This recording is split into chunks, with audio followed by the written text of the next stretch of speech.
Hello' everyone ৰাতিপুৱা আজি 7টামান বজাৰ পৰাই ফাৰ্মতে সোমাই আছোঁ। প্ৰথমতে ধুনীয়াকৈ মাছৰুম হাৰ্ভেষ্ট কৰিলোঁ, অৰ্ডাৰখিনিও দিলোঁ। তাৰপিছত যিহেতু আজি শুক্ৰবাৰ ধুনীয়াকৈ ইনিটকেইটা আমি ক্লিন কৰিলোঁ। তাৰপাছত এতিয়া মই আপোনালোকক এটা কথা ক'বৰ কাৰণে এই ভিডিঅ'টো প্ৰস্তুত কৰিছোঁ।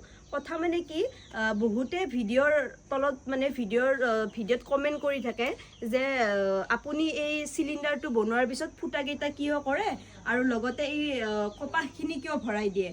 বহুতে কৰি আছে, বহুতে কৈছে যে আমি এইটো কৰি আছোঁ, আমি কোনো ধৰণৰ ফুটাও নকৰোঁ, লগতে আমি কপাও ভৰাই নিদিওঁ। যেতিয়া 14 দিন হৈ যায় তেতিয়া আমি মানে তেওঁলোকে কি কৰে, কাটি দিয়াৰ পিছত তাৰ পৰা বোলে মাছৰুমটো ওলায়।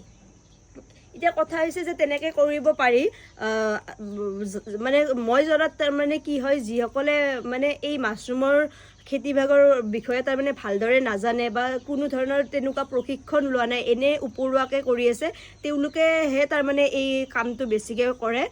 সেইকাৰণে মই আজি আপোনালোকক ক'ম যে চিলিণ্ডাৰত ফুটাটো কিয় কৰে, লগতে এই কপাহখিনি কিয় ভৰাই দিয়ে।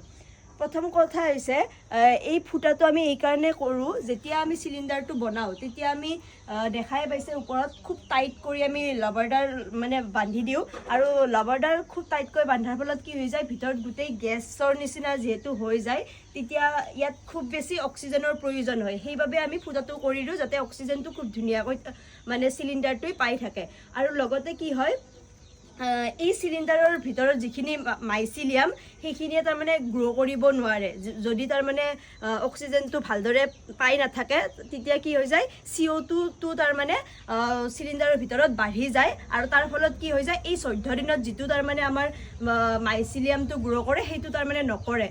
সেইবাবে তাৰমানে আমি ধুনীয়াকৈ ফুটাটো কৰি দিওঁ, যাতে গোটেইখিনি মানে অক্সিজেনো পাই থাকে। আৰু তেনেকুৱা নকৰিলে তাৰমানে কি হৈ যায়, ৰিস্ক লোৱাৰ নিচিনাহে হয়।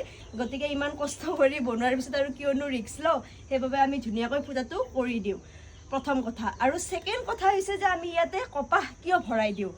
কপাহ আমি এইকাৰণে ভৰাওঁ, যিহেতু বহুত বীজাণু পোক পৰুৱা থাকে।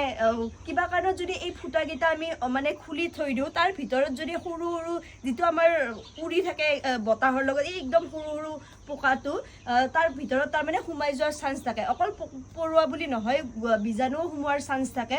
সেইবাবে মানে কি হৈ যাব, বীজাণু সোমালে তাৰমানে গোটেই চিলিণ্ডাৰটো সেইটোৰ কাৰণেও নষ্ট হৈ যাব পাৰে। সেইবাবে আমি ধুনীয়াকৈ কপাহটো ভৰাই দিওঁ, যাতে কোনো পোক পৰুৱা বা বীজাণু ইয়াত সোমাই পেলাই মানে গোটেই চিলিণ্ডাৰটো বেয়া কৰিব নোৱাৰে।